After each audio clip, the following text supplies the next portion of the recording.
පළවෙනි ප්‍රශ්නේ revision assessment 1 එකේ පළවෙනි ප්‍රශ්නේ තියෙන්නේ explain what is computer කියලා. explain what is computer.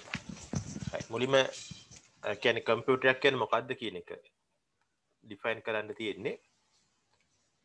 computer කියන එක දැන් අපි දන්නවා computer එකක් හැදලා තියෙන්නේ circuits වලින් electronic circuits වලින්. ඒ නිසා අපිට define කරන්න පුළුවන් computer is a electronic machine. මේක එක definition එකක්. computer is a electronic machine. electronic machine කියලා අපිට හඳුන්වන්න පුළුවන්. electronic machine කියලා කියන්නේ එක electronic circuits වලින් හැදිලා තියෙන නිසා. ඒ වගේම අපිට පුළුවන් තවත් විදිහකට මේක define කරන්න. මොකද computer අපි පාවිච්චි කරන්නේ data processing වැඩවලට. දත්ත සැකසීමේ ක්‍රියාවලින් සඳහා තමයි පරිගණකය භාවිතා කරන්නේ. ඒ නිසා අපිට කියන්න පුළුවන් computer කියන්නේ data processing machine එකක් කියලා කිව්වත් හරි. තව definition එකක් මම ලියන්නම්. computer is a data processing machine. data processing machine කියලාත් අපිට හඳුන්වන්න පුළුවන්. ඔය විදිහට ගොඩක් අය උත්තර ලියලා තිබ්බා. ඔය ආකාරයට තමයි කම්පියුටර් එකක් කියන එක අපිට ඩිෆයින් කරන්න පුළුවන්. right අපි බලමු ඊළඟ ප්‍රශ්නය. දෙවෙනි ප්‍රශ්නය මම හිතන්නේ මේකේ print out එකක් අරගෙන ඔයගොල්ලෝ ළඟ ඇති ප්‍රශ්න ටික. දෙවෙනි ප්‍රශ්නෙන් කියන්නේ state the difference between computer hardware and software. State the difference between computer hardware and software. right hardware සහ software වල වෙනස මොකක්ද කියලා හඳුන්වන්න කියලා කියනවා. ඒතර මුලින්ම බලමු computer hardware කියන්නේ මොකක්ද කියලා. hardware කියලා කියන්නේ අපිට පේන්න තියෙන දේවල්. ඒ කියන්නේ නොපෙනෙන්න තියෙන දේවලුත් තියෙනවා. කියන්නේ අපිට ටච් කරන්න පුළුවන් දේවල්. physical existence කියන්නේ භෞතික පැවැත්මක් තියෙන පරිගණකයට සම්බන්ධ කරලා තියෙන භෞතික පැවැත්මක් තියෙන දේවල් වලට තමයි hardware කියලා කියන්නේ. physical parts of the computer. hardware කියන එක අපිට define කරන්න පුළුවන්. physical parts of the computer. physical parts of the computer. මේකට තනි වචනයක් කියනවා tangible කියලා. all the tangible devices. tangible කියන්නේ අතට අසු වෙන කියන එක. අපිට අතට අසු වෙන සියලුම කොටස් පරිගණකයට සම්බන්ධ කරලා තියෙන සියලුම කොටස් වලට තමයි hardware කියලා කියන්නේ. දැන් මේ hardware අපිට පේන්නත් තියෙනවා සමහර දේවල් තියෙනවා පේන්නේ නැහැ. හරි මේ පේන සහ නොපෙනෙන කියන එක වෙන් කරන්නේ දැන් ඔයගොල්ලෝ දැකලා ඇති කම්පියුටර් එක දිහා බලපුවාම තියෙනවා ලොකු බොක්ස් එකක්. ඒ බොක්ස් එකට අපි කියනවා සිස්ටම් යුනිට් කියලා. එතකොට මේ සිස්ටම් යුනිට් එකට එළියේ තියෙනවා තමයි අපි පේන්න තියෙනවා කියලා කියන්නේ. සිස්ටම් යුනිට් එක ඇතුලේ තියෙනවා අපි කියනවා පේන්නේ නැහැ ඒවා. ඒත් තියෙන hardware. දැන් hard disk එක ගත්තොත් එimhe මේකත් hardware. ඒක තියෙන්නේ කම්පියුටර් ඇතුලේ. කම්පියුටර් ඇතුලේ කියලා අදහස් කරන්නේ සිස්ටම් යුනිට් එක ඇතුලේ. ඊළඟට software කියන එක. මොනවද software කියලා කියන්නේ? අපිට define කරන්න පුළුවන් set of instructions. set of instruction උපදේශ සමූහයක් කියන එක. නේ? අපිට දැන් පරිගණක hardware විතරක් තිබ්බට වැඩක් නැහැ. ඒ hardware වලින් වැඩ කරව ගන්න නම් අපිට මොනවා හරි tool එකක් ඕනේ. මේ අපිට ඒ කියන්නේ අපේ වැඩක් කරව ගන්න. පරිගණකයේ ලවා අපේ වැඩක් කරව ගන්න තියෙන මෙවලම තමයි software කියලා කියන්නේ.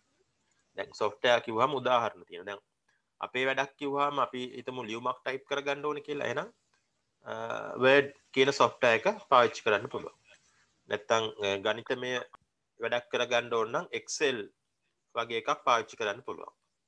නේ? දැන් ඒ වගේ මොනවා හරි ෆොටෝ එකක් edit කරගන්න ෆොටෝ එකක් හදාගන්න ඒ වගේ දේවල් වලට image processing software photoshop වගේ ඒවා පාවිච්චි කරන්න පුළුවන්. ওই විදිහට අපිට software කියන එක හඳුනා ගන්න පුළුවන්. එතකොට hardware සහ software වල වෙනස තමයි ඔය හඳුන්වලා දුන්නේ. hardware සහ software ගැන කතා කරනකොට මේකේ තියෙනවා structures වර්ගීකරණයක් තියෙනවා. hardware වලත් ඒ වර්ගීකරණේ තියෙනවා. software වලත් ඒ වර්ගීකරණය තියෙනවා. දැන් ඔයගොල්ලන්ගේ පොත්වල මීට පෙර මේ theory part කතා කරද්දී ඒවා ඇඳගෙන ඇති. නමුත් මතක් වෙන්න මම ඒක මතක් කරලා දෙන්නම්. hardware structure එක තියෙන්නේ මේ විදිහට. ඒ කියන්නේ වර්ගීකරණය ප්‍රධාන වර්ග දෙකක් තියෙනවා. ඒක පදනම් වෙලා තියෙන අර මම ඉස්සෙල්ලා කිව්වා සිස්ටම් යුනිට් එකට එළිය සහ ඇතුළ. සිස්ටම් යුනිට් එකට එළිය තියෙන ඒවා කිව්වා එක්ස්ටර්නල් කියලා. External devices. සිස්ටම් යුනිට් එකේ ඇතුලේ තියෙන ඒවාට අපි කිව්වා ඉන්ටර්නල් ඩිවයිසස් කියලා. ඔය විදිහට ප්‍රධාන කොටස් දෙකක් හරහා අපිට පුළුවන් ඉගෙන ගන්න පරිගණක දෘඩාංග නැත්නම් හાર્ඩ්වෙයාර් කියන ඒවා. දැන් එතනදිත් එක්ස්ටර්නල් ඩිවයිසස් ඒ කියන්නේ අපිට එළියට පේන්න තියෙන දේවල්. ඇහැට පේන්න තියෙන දේවල් නැවත කොටස් දෙකකට වෙන් කරලා හඳුනාගත්තා. මතක ඇති අපි කිව්වා ඉන්පුට් ඩිවයිසස් කියලා දත්ත ඇතුල් කරන්න භාවිතා කරන උපකරණ ඉන්පුට් ඩිවයිසස් කියලා හඳුනාගත්තා. ඊට පස්සේ ප්‍රතිඵලය බලන්න තියෙන ඒවාට අපි කිව්වා අවුට්පුට් ඩිවයිසස් කියලා. ඒ විදිහට එක්ස්ටර්නල් ඩිවයිසස් කොටස් දෙකක් යටතේ අපි හඳුනාගත්තා. ඒ වගේම ඉන්ටර්නල් ඩිවයිසස් කියන ඒවාත් කොටස් දෙකක් යටතේ හඳුනා ගන්න පුළුවන්. ඒ කියන්නේ සිස්ටම් යුනිට් එක ඇතුලේ තියෙන ඒවා. ඇතුලේ තියෙන උපකරණ එක්ක මෙමරි එකක්. එහෙම නැත්නම් ඒක CPU එක. ඔය විදිහට මෙමරි සහ CPU කියලා කොටස් දෙකක් යටතට අපි හඳුනාගත්තා. ඔක තමයි hardware වර්ගීකරණය classification එක. මේ ඉතා කෙටියෙන් මේක සටහන් කරේ. ඒගොල්ලන්ගේ පොත් බලා ගන්න ඒ වගේ in detail මේවා සටහන් කරලා ඇති. දැන් ඒ වගේ software classification එකකුත් තියෙනවා. software වර්ගීකරණයක් තියෙනවා. ප්‍රධාන කොටස් දෙකයි. ප්‍රධාන කොටස් දෙකක් යටතේ අපිට හඳුනා ගන්න පුළුවන්. සමහර තැන්වල තියෙනවා කොටස් තුනක් කියලා තියෙනවා. අපි කොටස් තුනකට ගමු. එකක් පළවෙනි එක තමයි අපි කියනවා application software කියලා. application. ඒ කියන්නේ අපිට යමක් කරගන්න අපේ භාවිතයට තියෙන මෘදුකාංග නැත්නම් software වලට තමයි application software කියලා කියන්නේ. දැන් word කියන්නේ application software එකක්. මොකද අපිට තමයි documents හදන්න තියෙන්නේ. නේ? දැන් Excel කියන්නේ application software එකක්. PowerPoint කියන්නේ application software. අපිට අපේ වැඩ කරගන්න තියෙනවා තමයි application software කියලා කියන්නේ. ඊට පස්සේ system software. දෙවෙනි වර්ගීකරණය තමයි system software. system software කියන්නේ පරිගණකයට තියෙන software. පරිගණකයේ තුල ඇතුලේ ඒ පරිගණකයේ වැඩ කරගන්න තියෙන software වලට තමයි system software කියලා කියන්නේ. operating system කියන්නේ උදාහරණයක්. ඒ විදිහට. ඊට පස්සේ තව වර්ගීකරණයක් තියෙනවා. මේක ඇත්තටම system software වර්ගයක්. නමුත් වෙනම හඳුන්වනවා translator. translator software කියලා කියනවා. ඒ කියන්නේ අපි දෙන උපදේශය සාමාන්‍යයෙන් අපි දෙන්නේ අපි කතා කරන භාෂාවෙන්. ඉංග්‍රීසි නැත්නම් සිංහල භාෂාවෙන් තමයි අපි උපදෙස් දෙන්නේ. ඒතර පරිගණකයට ඒක තේරෙන්නේ නැහැ. පරිගණකය මොකද කරන්නේ? අපි දෙන උපදේශය කන්වර්ට් කරගන්නවා පරිගණකයට තේරෙන භාෂාවට. පරිගණකයට තේරෙන්නේ 1 සහ 0. නැත්නම් අපි කියනවා බයිනරි කෝඩ්ස් කියලා. ඒතර අපි දෙන උපදේශය බයිනරි කෝඩ්ස් වලට පරිවර්තනය කරන software තමයි මේ translator software කියලා කියන්නේ. translator කියන්නේ අපි දෙන උපදේශය පරිගණක භාෂාවට පරිවර්තනය කරන මෙවලම translator software කියලා හඳුන්වනවා. හොඳයි. එතකොට ඔය අපි සාකච්ඡා කරේ දෙවෙනි ප්‍රශ්නයට අදාළව ගන්න පුළුවන් දේවල්. හොඳයි. එතකොට මම මෙතන ඩිෆරන්ස් එක හඳුනාගත්තා කියලා hardware සහ software වල. එතකොට ඔයගොල්ලන්ගේ පැත්තෙන් ඩිෆයින් කරන්න පුළුවන් වෙන්න ඕනේ මොකද්ද hardware මොකද්ද software කියන්නේ ඊළඟට උදාහරණ දක්වන්න පුළුවන් වෙන්න ඕනේ. hardware සඳහා වෙනමත් software සඳහා වෙනමත් උදාහරණ දක්වන්න පුළුවන් වෙන්න ඕනේ. ඊළඟට මේකේ වර්ගීකරණය වර්ග කරන්න පුළුවන් වෙන්න ඕනේ. right. එතන වර්ග කිරීම තමයි මම මේ රතු පාටින් දක්වලා තියෙන්නේ වර්ගීකරණය. හොඳයි අපි යමු ඊළඟ ප්‍රශ්නෙට. තුන්වෙනි ප්‍රශ්නය කියවන්න බලන්න. තුන්වෙනි ප්‍රශ්නේ මොකද්ද කියන්නේ? Explain what is input, output and process. Name two devices for each input, output and process. මේකේ terms තුනක් ගැන කියනවා. දැන් පරිගණක ගැන කතා කරද්දී මූලික අවදීම අපි දැනගත යුතු terms තුනක්, වචන තුනක් තමයි මේ තියෙන්නේ. අපි පරිගණකයක් ගැන කතා කරනවා නම් අපි අනිවාර්යයෙන්ම මේ වගේ තේරුම දැනගෙන ඉන්න ඕනේ. ඉන්පුට් කියන්නේ මොනවද, අවුට්පුට්, ප්‍රොසෙස් සහ ඔය අතර සම්බන්ධතාවය, රිලේෂන්ෂිප් එක. ඉන්පුට් කියන එකේ අවුට්පුට්, ප්‍රොසෙස් කියන ඒ ටර්ම්ස් වල ඒ වචන අතර සම්බන්ධතාවය දැනගෙන ඉන්නත් ඕනේ. රයිට්. මම ඒක රූප සටහනක් මාර්ගයෙන් පැහැදිලි කරන්නම්. දැන් අපි හිතමු මම මේ මැද අඳින රූප සටහන මේක කම්පියුටරයක් කියලා. මේක මම නම් කරන්නම් කම්පියුටරයක්. ඒතර කම්පියුටරේ ලවා අපිට වැඩක් කරව ගන්න නිකම්ම බෑ. නේ අපිට මොකක් හරි වැඩක් කරව ගන්න ඕන නම් කම්පියුටරේට අපි මොනවද දෙන්න ඕනේ? අපි දත්ත දෙන්න ඕනේ. data අපි input කරන්න ඕනේ. right? දත්ත ලබා දෙන්න ඕනේ. දත්ත ලබා දීමේ ක්‍රියාවලිය තමයි input කියලා කියන්නේ. පරිගණකේ යම් ක්‍රියාවලියක් සඳහා පරිගණකේ හරහා කරගන්න ඕන යම් ක්‍රියාවලියක් සඳහා දත්ත ලබා දීමේ ක්‍රියාවලිය තමයි input කියලා කියන්නේ. right. අපි දත්ත ලබා දුන්නයින් පස්සේ මේක ඇතුලේ සිද්ධ වෙන ක්‍රියාවලිය. දත්ත ලබා දුන්නයින් පස්සේ පරිගණකයේ තුල සිද්ධ වෙන ක්‍රියාවලිය තමයි process කියලා කියන්නේ. process. දත්ත ලබා දුන්නයින් පස්සේ පරිගණකයේ තුල සිද්ධ වෙන ක්‍රියාවලිය තමයි process කියලා කියන්නේ. එතකොට මේ ක්‍රියාවලිය අවසානයේ යම්කිසි දෙයක් හදලා දෙනවා. අර දත්ත පදනම් කරගෙන process වෙලා යම්කිසි අර්ථවත් දෙයක් අපිට හදලා දෙනවා. අන්නේ අර්ථවත් දේ ලබා දීමේ ක්‍රියාවලිය තමයි අපි කියන්නේ output කියලා. process එකෙන් පස්සේ මම කිව්වා යම්කිසි අර්ථවත් දෙයක් හදලා දෙනවා කියලා. අන්නේ අර්ථවත් දේ ලබා දීමේ ක්‍රියාවලිය අපි කියනවා output කියලා. එතකොට මේ අර්ථවත් දේට අපි කියනවා information කියලා. information. සැකසීමේ ක්‍රියාවලියේ අවසානයේ ලැබෙන අර්ථවත් දේට අපි කියනවා information කියලා. ඒ අර්ථවත් දේ ලබා දීමේ ක්‍රියාවලිය තමයි output කියලා කියන්නේ. right. ඔය විදිහට මේ රූප සටහන හරහා අපිට අවබෝධයක් ලැබෙනවා input, process සහ output කියන මේ වචන අතර සම්බන්ධතාවය මොකක්ද කියලා අවබෝධයක් ලැබෙනවා. හොඳයි. එතන මේකේ තව කොටසක් තියෙනවා name two devices for each input, output and process. නම් කරන්න කියනවා devices දෙකක්. අවම වශයෙන් devices දෙකක් මේ එක එක ක්‍රියාවලින් සඳහා. දැන් අපි කිව්වොත් input කියන ක්‍රියාවලිය. ඒ කියන්නේ දත්ත ඇතුළු කිරීමේ ක්‍රියාවලිය සඳහා භාවිතා කළ හැකි උපකරණ මොනවද? ඒවට කියනවා input devices කියලා. ප්‍රධාන එක තමයි keyboard. ඒතර keyboard එකට අමතරව භාවිතා කරන්න පුළුවන් mouse කියන එක. ඊළඟට scanners, අපිට image එකක් input කරන්න ඕන නම් scanners පාවිච්චි කරන්න පුළුවන්. ඊළඟට camera, අපිට අපේ පින්තූර නැත්නම් වීඩියෝ වගේ දේවල් input කරන්න කැමරා භාවිතා කරන්න පුළුවන්. මේ කැමරා කිව්වම වර්ග තියෙනවා, digital camera, web camera ඒ විදිහට. ඊළඟට තව මොනවද? barcode readers,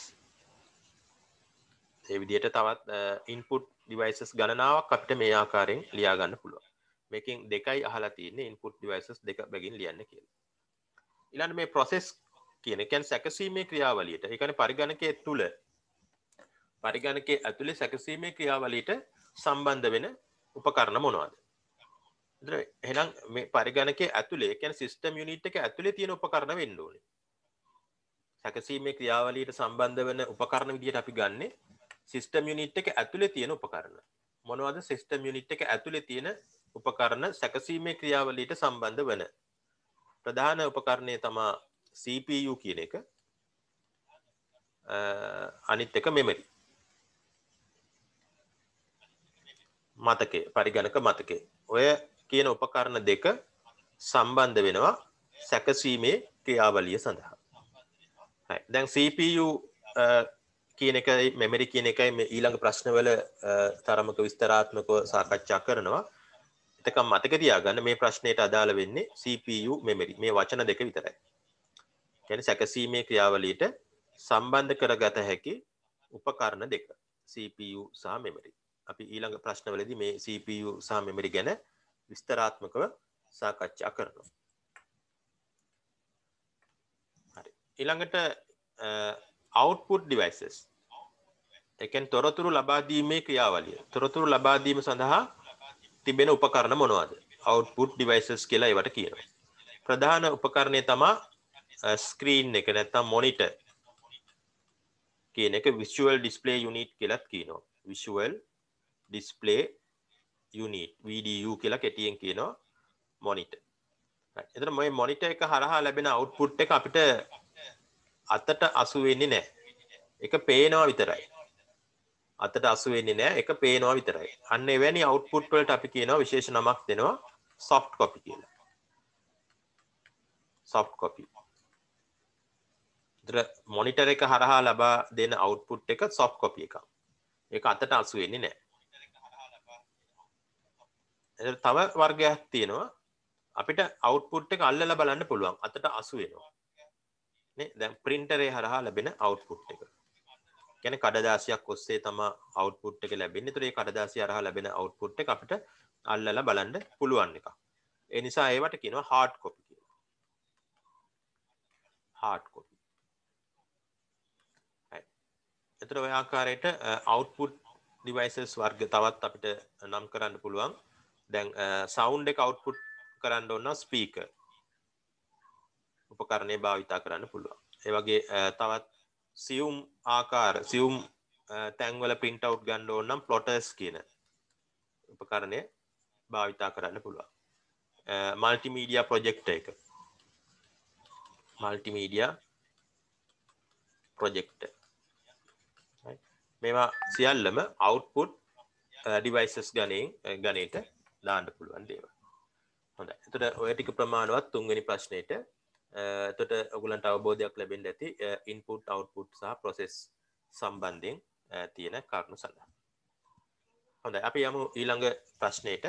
කියවන්න ඊළඟ ප්‍රශ්නේ.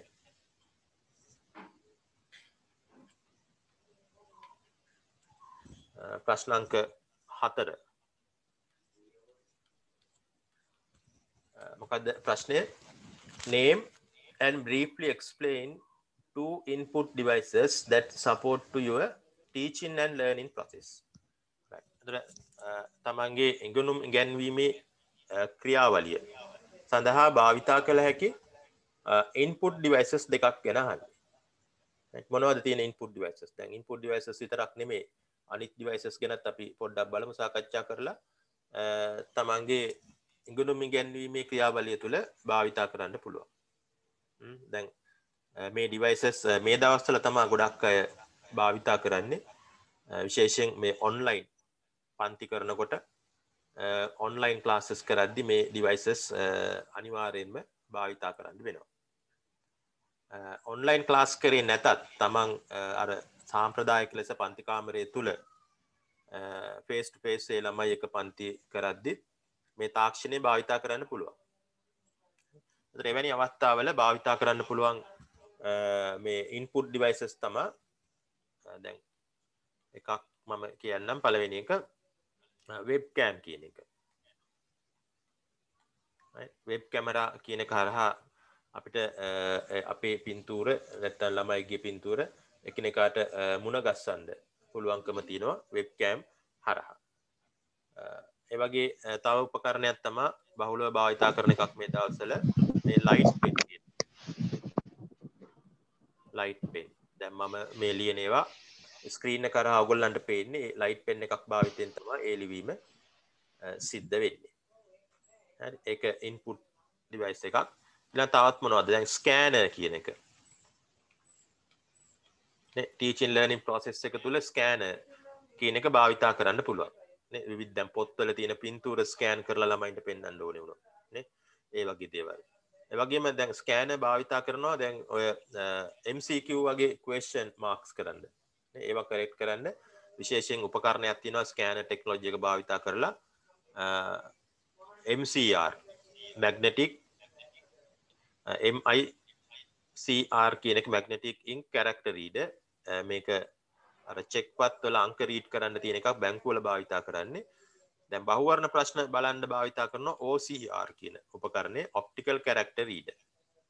optical character reader. ඔය දෙකම ස්කෑනර් ටෙක්නොලොජි එකෙන් තියෙන්නේ. ඒ විදිහට තවත් ඉගෙනුම් ඉගැන්වීමේ ක්‍රියාවලියට භාවිතා කරන්න පුළුවන් දැන් ඩිජිටල් බෝඩ් කියන එක. ඩිජිටල් බෝඩ් කියන උපකරණය භාවිතා කරන්න පුළුවන්. ඔය වගේ උපකරණ අපිට භාවිතා කරන්න පුළුවන්. මේවා input devices ගණයට දාන්න පුළුවන් මේ හැම එකක්ම. දැන් input devices වලට අමතරව teaching learning process එකේදී භාවිතා කරන්න පුළුවන් තවත් උපකරණ ගැන කතා කරොත් සාමාන්‍යයෙන් storage devices දැන් pen drive වගේ ඒවා භාවිතා කරනවා. තමන්ගේ lesson plan එක නැත්නම් අදාළ note එක තමන්ගේ පරිගණකයේ ඉඳලා වෙනත් තැනකට ගෙනියන්න නේ. දැන් තමන් lesson එකට අදාළව හදන presentation එක වෙන්න පුළුවන්. lesson plan එක වෙන්න පුළුවන්. note එකක් වෙන්න පුළුවන්. ඒවා තමන්ගේ පරිගණකයේ ඉඳලා වෙනත් තැනකට ගෙනියන්න මේ pen drive එක භාවිතා කරනවා වෙන්න පුළුවන්. දැන් software වර්ග ගෙනියන්න ඒ විදිහට භාවිතා කරනවා. ඔය ආකාරයට උපකරණ input output devices භාවිතා කරන්න පුළුවන් තමන්ගේ ඉගෙනුම් ඉගැන්වීමේ ක්‍රියාවලිය තුළ. හොඳයි. ප්‍රශ්න අංක 4ට අදාළව ওই ටික ප්‍රමාණවත්. ඊළඟට බලමු ප්‍රශ්න අංක 5. කියවන්න ප්‍රශ්න අංක 5.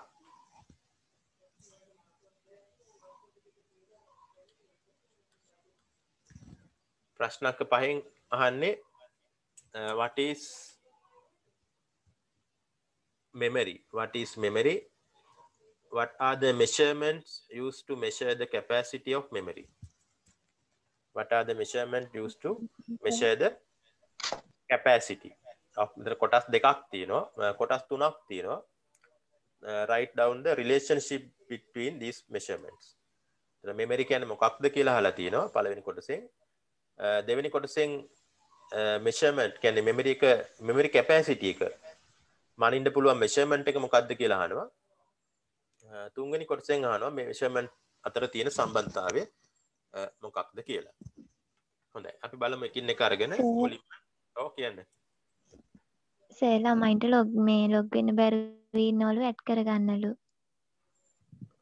හරි ළමයි දෙන්නෙක් විතර තමයි මේ හිටියේ. දැන් හරි ඇඩ් කරමු. අර වරින් වර ඇඩ් කරන්න ගියපුවම මට ටිකක් අමාරුයි ඒ නිසා තමා කීප දෙනෙක් එකතු වෙනකන් ඉන්නේ.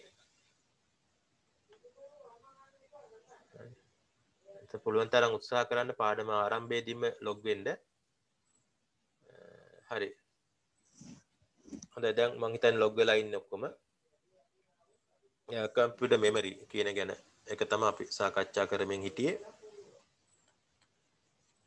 Computer memory. මෙමරි කියන්නේ අපිට මොනවා හරි අපේ දත්ත ගබඩා කරලා තියන්න පුළුවන් තැනකට තමයි මෙමරි කියලා කියන්නේ. අපේ දත්ත අපේ තොරතුරු පරිගණකයේ තුල ගබඩා කරලා තියන්න පුළුවන් තැනක්. ස්ටෝර් කරලා කියන්න පුළුවන් තැනකට තමයි මතකය නැත්තම් කම්පියුටර් මෙමරි කියලා කියන්නේ. ඒතර මෙමරි ගැන කතා කරද්දී මෙමරි වල තියෙනවා වර්ග. මෙමරි ක්ලාසිෆිකේෂන් කියලා අපි කියනවා. මෙමරි ක්ලාසිෆිකේෂන්.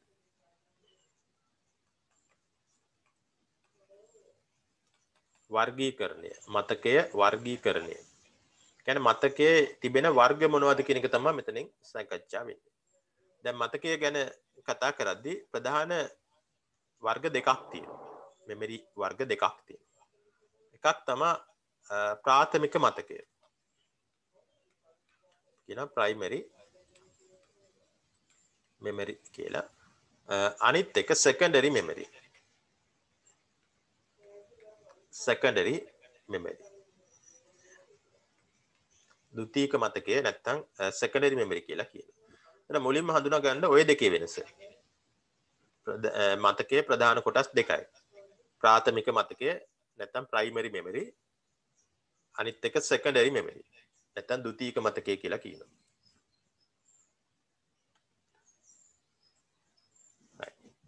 මුලින්ම මේ දෙකේ වෙනස හඳුනා ගන්න. මුලින්ම දැන් secondary memory ගැන කතා කරොත් දැන් මේ දෙකේ වෙනස එන්නේ භාවිතා කරන්න අනුව. පරිගණකයේ භාවිතා කරන්නට අපි කියන user කියලා. දැන් සිංහලෙන් කියන පරිශීලකයා users ලා. ඒතර මේ user අනුව තමයි මේ වර්ගීකරණය වෙන්නේ. දැන් secondary memory කියන එක තියෙන්නේ අපිට පරිගණකයේ භාවිතා කරන්නන්ට පරිශීලකීන්ට නැත්නම් usersලට තමයි secondary memories තියෙන්නේ. ඒ කියන්නේ අපි හදන document. දැන් අපි හදනවානේ word document වෙන්න පුළුවන්, presentation වෙන්න පුළුවන්, web pages වෙන්න පුළුවන්, images වෙන්න පුළුවන් නේ. ඔය අපි හදන documents වර්ග වලට උදාහරණ කිහිපයක් මම කිව්වේ. ඕවා අපි හැදුවෙන් පස්සේ ඕවා store කරන්න තැනක් තියෙන්න ඕනේ. නේ? නැත්තම් ඒවා long time අපිට භාවිතා කරන්න බෑ. store කරන්න තැනක් තිබ්බේ නැත්තම් අපිට long time භාවිතා කරන්න බෑ. ඒ නිසා secondary memory තියෙන්නේ අපිට අපි හදන මේ document store කරන්න. ගබඩා කරන්න. දැන් උදාහරණ කීපයක් දැක්වුවොත් එimhe secondary memories වලට දැන් hard disk කියන එක. දැන් HDD කියලා මම කෙටියෙන් ලියන්නේ hard disk කියන එක. මේක තියෙන්නේ system unit එක ඇතුලේ. මේක තමයි ප්‍රධානතම secondary memory එක. අපි පරිගණකයේ මිලදී ගන්නකොටම ඒ පරිගණකයේ තුල තියෙන ප්‍රධානම මතකය. ප්‍රධාන මතකය නෙමෙයි ප්‍රධානතම secondary device එක. හරි. දැන් main memory නැත්තම් ප්‍රධාන මතකය කියන්නේ වෙන එකක්. මේක secondary memory එක. ප්‍රධාන secondary memory එක. තමයි මේ තියෙන්නේ. hard disk කියන එක. right. ඊට අමතරව අපේ තොරතුරු ගබඩා කරන්න එහාට මෙහාට ගෙනියන්න භාවිතා කරනවා CD භාවිතා කරනවා නැත්තම් DVD ඊළඟට pen drive භාවිතා කරනවා ඊට පස්සේ අපිට පුළුවන් memory chip භාවිතා කරන්න පුළුවන් external hard disk දැන් වර්තමානයේ ගොඩක් අය භාවිතා කරනවා බොහොම ජනප්‍රිය උපකරණයක් තමයි මේ external hard disk කියලා කියන්නේ. right. ඔවා තමයි secondary memories. අපි ඊළඟ ප්‍රශ්නයක් තියෙනවා ප්‍රශ්න අංක 8 නැවත මේක අහලා තියෙනවා වෙනස්කම් සංසන්දනය කරන්න කියලා. අපි එතනදී නැවත බලමු මේ secondary devices වෙන වෙනම හරක. right. ඒක දැනට මතක තියාගන්න secondary memory කියලා කියන්නේ මෙන්න මේ අපේ භාවිතයට තියෙන අපි හදන document store කරන්න තියෙන documents වලට. ඊළඟට ප්‍රාථමික මතකය. දැන් secondary memory තියෙන අපේ භාවිතයට නම් ප්‍රාථමික මතකය නැත්තම් primary memory තියෙන කම්පියුටරේ භාවිතයට. අපිට නෙමෙයි. කම්පියුටරේ වැඩ කරගන්න. තමයි ප්‍රාථමික මතකය නැත්තම් primary memory එක තියෙන්නේ. ඒතර ඒ කම්පියුටරේ ඇතුලේ වැඩ සඳහා තමයි primary memory එක තියෙන්නේ. ඒතර එතනත් භාවිතා වෙන දත්තවල ස්වභාවය අනුව මේ ප්‍රාථමික මතකයේ නැවත කොටස් දෙකකට වෙන් කරලා හඳුනා ගන්න පුළුවන්. එක කොටසකට අපි කියනවා ROM කියලා. අනිත් කොටසට අපි කියනවා RAM. RAM කියලා ප්‍රාථමික මතකයේ කොටස් දෙකකට බෙදෙනවා. ROM කියන එක හඳුනා ගන්නවා read only memory. ROM කියන්නේ read only memory. RAM කියන්නේ RAM කියන අකුරු තුනෙන් කියවෙන්නේ random access memory කියන එක. ROM කියන්නේ read only memory. දැන් ROM ගැන කතා කරද්දි මේක අපි කියන permanent memory එකක්. ස්ථිර මතකයක් කියලාත් කියනවා. permanent memory එකක්. මොකද මේකට දත්ත store කරයින් පස්සේ නැත්නම් දත්ත data feed කරයින් පස්සේ ආයෙ වෙන කාටවත් මේක වෙනස් කරන්න බෑ. දැන් මෙතන data feed කරන්නේ ROM එකට data feed කරන්නේ පරිගණක නිෂ්පාදකයා විසින්. පරිගණකය නිෂ්පාදනය කරන අවස්ථාවේ පරිගණකය නිෂ්පාදනය කරන අවස්ථාවේ නිෂ්පාදකයා විසින් තමයි ROM එකට දත්ත දාන්නේ. විශේෂ ප්‍රෝග්‍රෑම් එකක් දානවා ROM එකට නිෂ්පාදකයා විසින් මේ ප්‍රෝග්‍රෑම් එක දාන්නේ. ඒකට අපි කියනවා BIOS කියලා. BIOS basic input output system කියලා කියන්නේ. BIOS කියලා කියනවා මේක පරිගණකය නිෂ්පාදනය කරන වෙලාවේ නිෂ්පාදකයා විසින් තමයි ROM එකට ස්ටෝර් කිරීම සිද්ධ වෙන්නේ. ඊට පස්සේ අපිට බෑ ROM එකට දත්ත දාන්න. අපි පරිගණකයේ ගෙදෙට්ට ගෙනාවෙන් පස්සේ අපේ දත්ත ROM එකට දාන්න බෑ. ROM එකේ තියෙනවා වෙනස් කරන්නත් බෑ. BIOS කියන එක අපිට වෙනස් කරන්න බෑ, delete කරන්න බෑ. ඒ නිසා මේකේ තියෙන දත්ත permanent. පරිගණකයේ ඒ ලයිෆ් ටයිම් එකේම මේකේ ඒ BIOS කියන ප්‍රෝග්‍රෑම් එක තියෙනවා. අපි පරිගණකය ඔන් කරපු ගමන් ඉස්සෙල්ලාම වැඩ කරන්න පටන් ගන්න වැඩසටහන වෙන්නේ මෙන්න මේ BIOS කියන එක. කොයි වෙලාවෙ හරි ROM එකට ඩැමේජ් වුණොත් අපේ පරිගණකය වැඩක් නැහැ. පරිගණකය මාරු කරන්න වෙනවා. කියන්නේ ROM chip මාරු කරන්න බෑ. ඒ නිසා ROM එක කියන එක බොහොම කාර්යක්ෂමව වටිනා ද්‍රව්‍ය වලින් හදලා තියෙන එක ලයිෆ් ටයිම් එකේම මේ ROM chip එක ඩැමේජ් වෙන්නේ නැහැ. BIOS කියනවත් එහෙම ලේසියකට විනාශ වෙන්නේ නැහැ. right. ඒ ටික තමයි ROM එක සම්බන්ධයෙන් ඒ ප්‍රමාණවත් කරුණු. RAM කියලා කියන්නේ මේකට කියනවා දැන් අරකට permanent කියලා කිව්වා මේකට කියනවා temporary කියලා. temporary memory එකක් මේක. කියන්නේ తాවකාලික මතකයක් කියලා අදහස තමයි එතන තියෙන්නේ. ඒ කියන්නේ මතකයේ తాවකාලිකයි කියන එක නෙමෙයි. RAM එකට අපි දාන දත්ත తాවකාලිකයි. අපි මොනවා හරි පරිගණකයට දැම්මොත් ඒක ඉස්සෙල්ලාම ගිහිල්ලා සේව් වෙන්නේ RAM එකේ. අපි මොනවා හරි කීබෝඩ් එකෙන් ටයිප් කරොත් එහෙම ඒක මුලින්ම ගිහිල්ලා ස්ටෝර් වෙන්නේ මෙන්න මේ RAM එකේ. හදිසියෙ ලයිට් ගියොත් එහෙම ඒ අපි මුලින්ම දෙන දත්ත ටික මැකිලා යනවා. ඒ නිසා තමයි ටෙම්පරරි කියලා කියන්නේ. කියන්නේ පවර් තියෙනකන් විතරයි. පරිගණකයට පවර් දීලා තියෙනකන් විතරයි RAM එකේ දත්ත තියෙන්නේ. පවර් ඔෆ් වුණොත් RAM එකේ තියෙන දත්ත ටික මැකිලා යනවා.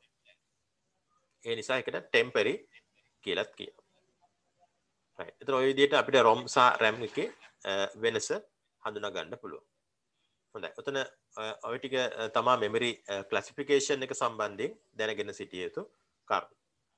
right. ඒතර මෙමරි එකේ ප්‍රධාන කොටස් දෙකයි. primary සහ secondary. primary memory එකේ නැවත කොටස් දෙකයි ROM සහ RAM. ROM කියන එක අපි permanent memory කියලා කියනවා. manufacturer පරිගණක නිෂ්පාදකයා නිෂ්පාදනය කරන අවස්ථාවේ තමයි මේකට දත්ත දාන්නේ. එයා විශේෂ වැඩසටහනක් මේකට දානවා BIOS කියලා. අපි පරිගණකය ඔන් කරපු ගමන් මුලින්ම වැඩ කරන්න පටන් ගන්න මේ BIOS කියන වැඩසටහන. RAM කියන එකට අපි කියනවා temporary memory එකක් කියලා. අපි මුලින්ම පරිගණකයට දෙන දත්ත, ඒ කියන්නේ පරිශීලකයා මුලින්ම පරිගණකයට දෙන දත්ත ඉස්සෙල්ලාම ස්ටෝර් වෙන්නේ RAM එකේ. ඒවා දීර්ඝකාලීනව අපිට අවශ්‍ය නම් අපි secondary memory එක save කරගන්න ඕනේ. secondary memory එක save කරගන්නකන් తాවකාලිකව RAM එකේ ඒවා ඒ දත්ත ටික රැඳිලා තියෙනවා.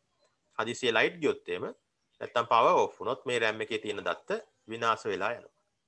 ඒකනේ දැන් ඔයගොල්ලෝ Word document එකක් කරද්දී ඒක save කරේ නැත්තම් save කරන්නේ නැතුව කර ඉන්න අතරතුර හදිසියෙ ලයිට් ගියොත් එහෙම ආපහු ඒ document එක ගන්න විදියක් නැහැ. මොකද ඒ ටික මුලින්ම save වුණේ RAM එකේ ලයිට් ගිය ගමන් අර RAM එකේ තියෙන දත්ත ටික මැකිලා යනවා.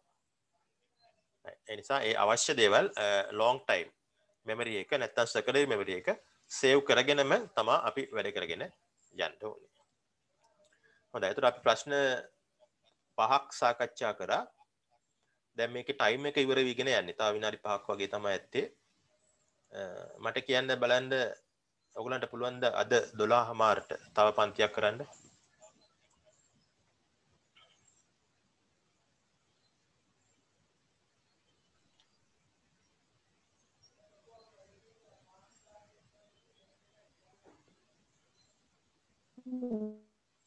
මොකද? ඇසර වලට এডুকেෂන් ප්‍රැක්ටිස් තියෙනවා. right. එහෙනම් අපි එකක් තියෙනවා සර්. හරි. එහෙනම් අපේ ටයිම් ටේබල් එක කවද්ද තියෙන්නේ?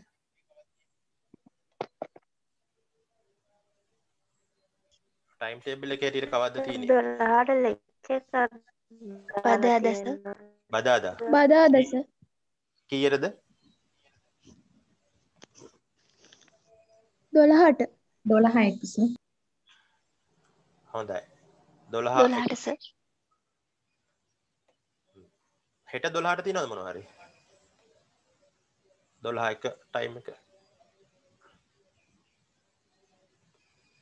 සිකුරාදාට සාමාන්‍යයෙන් 12 එක ටයිම් එක තියෙනවද මොනවා හරි? තියෙනවා සර්. S4 method එක.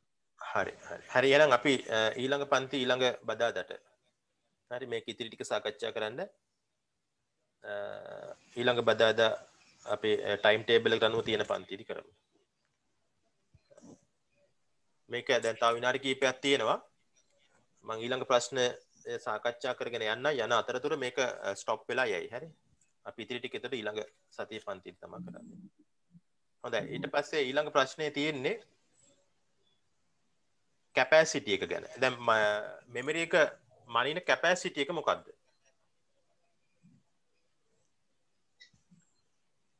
මෙමරි එක මයින කැපැසිටි එක.